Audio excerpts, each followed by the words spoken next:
Good morning student. आज हम लोग अपने ग्रामर की बुक का फर्स्ट चैप्टर पढ़ेंगे। आप देख रहे होंगे पिछली बार की बुक से हमारी ये वाली बुक बदल गई है। आइए देखते हैं इसका फर्स्ट चैप्टर क्या है। फर्स्ट चैप्टर है इसका भाषा, लिपि, बोली और व्याकरण। सबसे पहले भाषा देखते हैं। भाषा क्या है? भाषा शब्द भाष धातु से बना है, जिसका अर्थ क्या होता है? बोलना। अतः हम मनुष्य बोलकर अथवा लिखकर अपने मन के भावों को व्यक्त करते हैं और दूसरे के भावों को समझते हैं।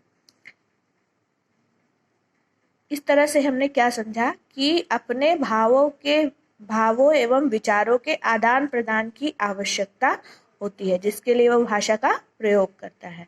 परिभाषा के रूप में देखें तो भाषा वह साधन है जिसके माध्यम से मनुष्य अपने मन के भावों एवं विचारों का आदान प्रदान करता है। अब देखते हैं कि भारत में बोली जाने वाली भाषाएं कौन सी हैं। तो आप और हम सभी जानते हैं कि भारत बहुभाषी देश है।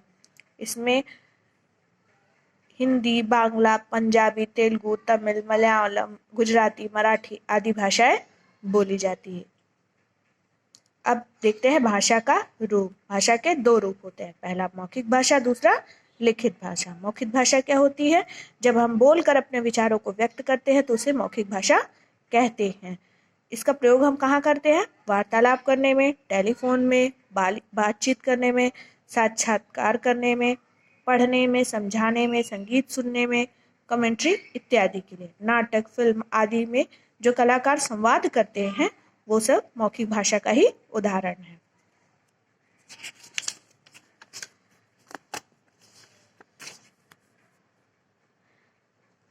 उसके आगे क्या है? लिखित भाषा। जब मनुष्य लिखकर अपने विचार व्यक्त करता है उसे लिखित भाषा कहा जाता है। लिखित भाषा में क्या होता है? वर्णों का भी प्रयोग होता है।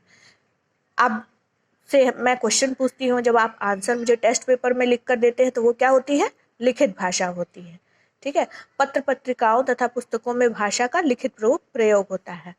अब आगे बढ़ते हैं। लिपि। लिपि क्या होता है? आपने पिछली कक्षा में भी पढ़ा हुआ है कि वर्णों का उच्चारण ध्वनियों से होता है, और जब मनुष्य दूर स्थित अपने विचारों को किसी को पहुंचाना चाहता है तो उससे मुख से कुछ ध्वनियां जो निकलती हैं उनको प्रदर्शित करने के लिए कुछ चिन्ह बनाए गए हैं। वही चिन्ह क्या कहलाते हैं? लिपि कहलाते हैं। तो परिभाषा समझते हैं।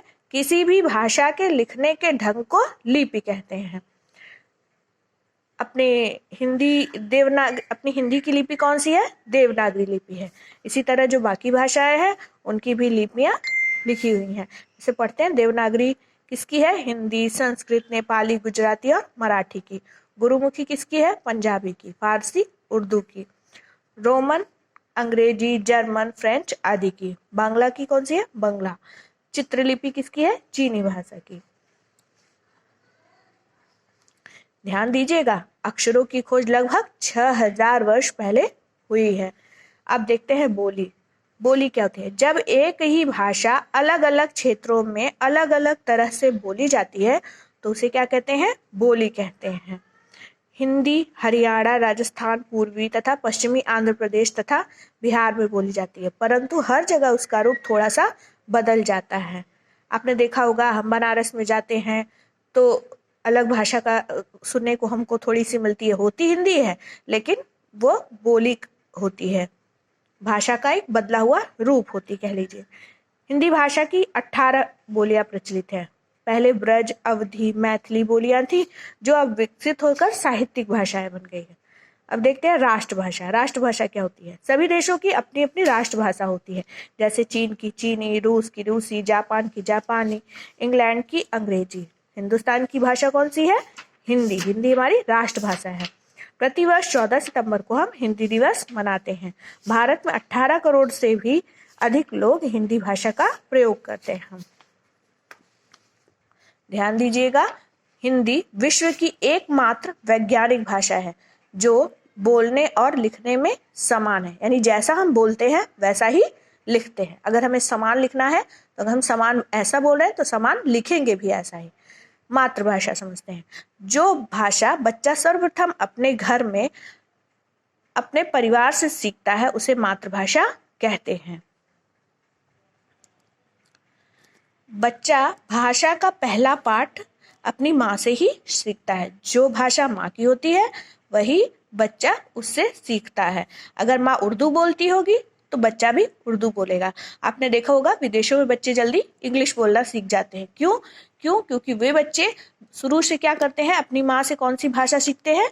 अंग्रेजी भाषा को सुनते आते हैं, इसलिए वो लोग जल्दी इंग्लिश सीखते हैं। और हम हिंदी, क्योंकि हमारी मम्मी कौन सी भाषा बोलती हैं? हिंदी भाषा। अब आगे पढ़ते हैं मानक भाषा। ये आपके लिए कुछ नया सा है। विद्वानों ने शिक्षाविदों द्वारा भाषा का मान्य तथा स्वीकृत रूप को ही मानक भाषा कहलाता है। हिंदी की मानक भाषा खड़ी बोली है। हिंदी के मानक रूप को प्रयोग पुस्तकों, समाचार पत्रों, पत्रिकाओं, साहित्य तथा रेडियो इत्यादि में किया जाता है। ध्यान दीजिएगा, भारतीय संविधान में 22 भाषाओं को मान्यता दी गई है। कितनी भाषाओं को? 22। आप उपभाषा क्या समझते हैं? जब बोली का क्षेत्र थोड़ा बढ़ जाता है और उसमें साहित्य रचना होने लगती है तो वो बोली क्या बन जाती है? उपभाषा बन जाती है। जैसे देखिएगा, ब्रज, मैथिली और अवधी ये पहले हिंदी की बोलियां थी। अब इनमें साहित्य रचना होने लगी तो ये सब क्या बन गई? उपभाषाएं बन गई। अब साहित्य देखिए, किसी भी भाषा में लिखित ज्ञान को संचित कोश को साहित्य कहलाता है। किसी भी भाषा में लिखित ज्ञान का संचित कोश साहित्य कहलाता है। हिंदी साहित्य में किसी देश तथा जाति के विचार लिखित रूप में संचित होते हैं। साहित्य 2 प्रकार का होता है, गद्य और पद्य।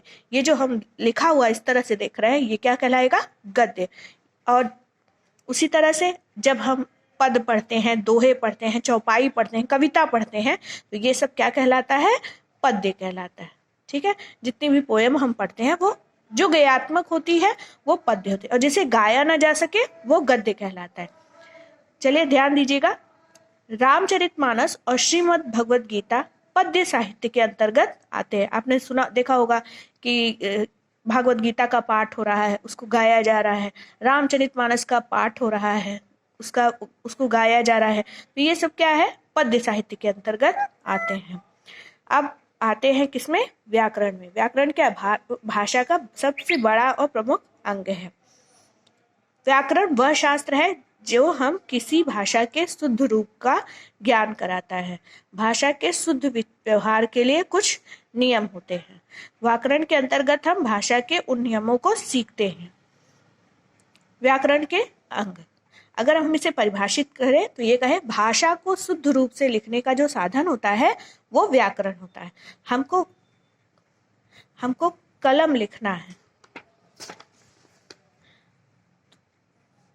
अगर हमें व्याकरण का ज्ञान ना होता तो हम इसे कुछ इस तरह से लिखते, और ये क्या माना जाता? अशुद्ध। तो ये क्या है? शुद्ध। ये हमने व्याकरण से सीखा। इसी तरह किसी वाक्य में कर्ता पहले आएगा, क्रिया पहले आएगी, ये निर्धारित करना किसका काम है? व्याकरण का। इसी के माध्यम से हम समझते हैं कि इस वाक्य में हमको कर्ता और कर्म इत्यादि को कहाँ पर व्यवस्थित करना है। व्याकरण के 3 अंग होते हैं, वर्ण विचार, शब्द विचार और वाक्य विचार।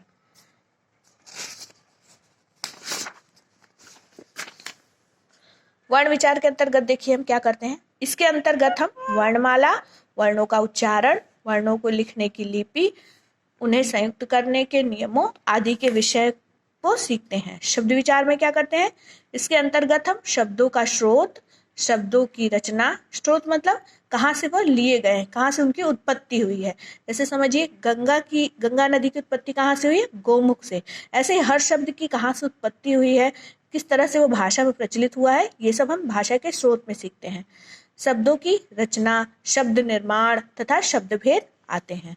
वाक्य विचार में क्या होता है? इसके अंतर्गत हम वाक्य बनाना, उसके भेद, वाक्य के प्रकार, वाक्य विग्रह, विराम चिन्ह आदि के बारे में विचार करते हैं। ये जितने भी अंग है व्याकरण के, इनका विस्तृत रूप हम आगे के चैप्टर में देखेंगे। यहाँ पे केवल संक्षिप्त जानकारी आपको दी गई है। तो फिर चलते हैं और देखते हैं कि आज हमने क्या सीखा। भाषा एक ऐसा माध्यम है जिसके द्वारा मानव विचारों का आदान प्रदान करता है।